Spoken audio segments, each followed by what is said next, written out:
Did you know that only a super empath can destroy a narcissist's ego? Not by fighting back, not by playing their game, not by becoming someone they're not, but simply by being exactly who they are. Today we're talking about exactly how that happens. And by the time you're done watching this, you're going to see yourself and the dynamic you've been caught in a completely different light. This is part 1. Stay until the end, because what we're covering today is just the beginning. So let's start with the obvious question. What exactly is a super empath? Super empaths are mission-driven souls who have done their work. They've healed their family of origin wounding and trauma to a large degree, and have come out the other side stronger, more clear, more confident, whole, self-aware, and self-actualized. They are highly empathic, empowered souls who are here to serve humanity in their own unique way, not least of which by anchoring in higher frequencies that they themselves may or may not even be aware that they carry. They also serve by literally being a walking mirror, triggering and reflecting back to others their unresolved issues and disowned shadow self. This includes unprocessed emotional wounding and trauma, as well as subconscious fear, insecurity, and sometimes even deeply buried self-loathing.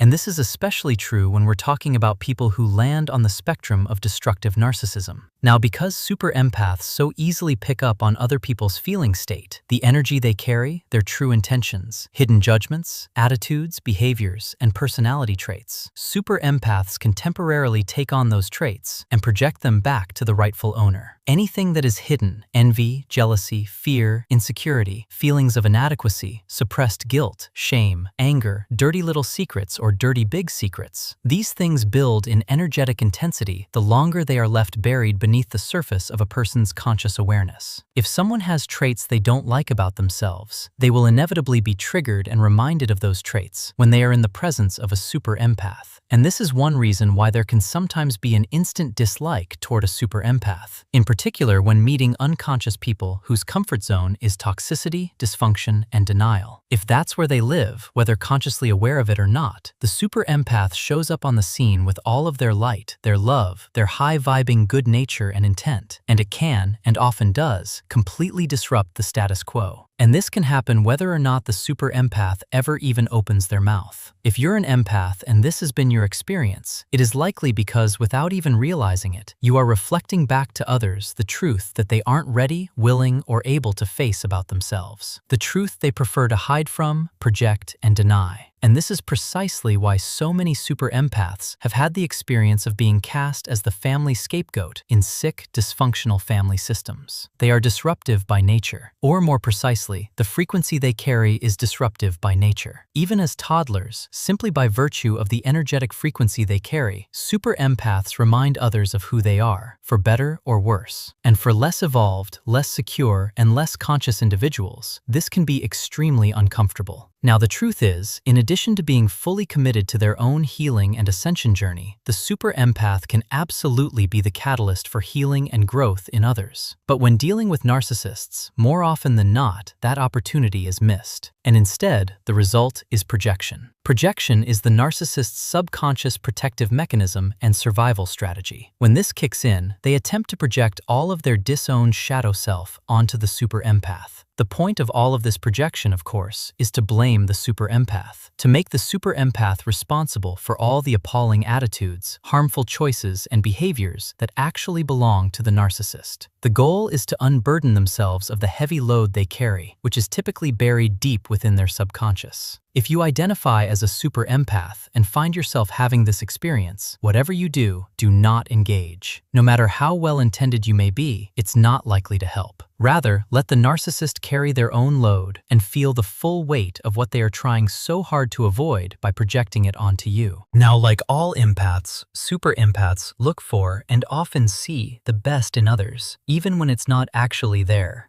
But you can't fool a super empath for long, if at all. They are astute observers, and once they're onto you, there is no turning back. Unless, of course, you show up with a sincere heart, genuine intent, and a willingness to back up your words with action and actual changed behavior. Super empaths can spot disingenuous a mile away. They have little to no tolerance for feeble attempts to justify and rationalize bad behavior and relationship crimes. They are the ultimate walking lie detector. So don't waste your time trying to lie to them or manipulate them. Just because they aren't calling you out or engaging doesn't mean they're buying what you're selling. Super empaths are also super intuitive. They pick up on even the most subtle vibe. They feel everything deeply. They are emotionally strong and carry genuine self-love, self-respect, and healthy self-esteem, mainly because they've actually done their healing and recovery work. They are fully committed to personal growth, spiritual development, and ascension. They've surpassed their original family of origin programming, healed their old wounding, trauma, and limiting beliefs to a large degree. For this reason, they have a strong core identity. They know exactly who they are and who they are not.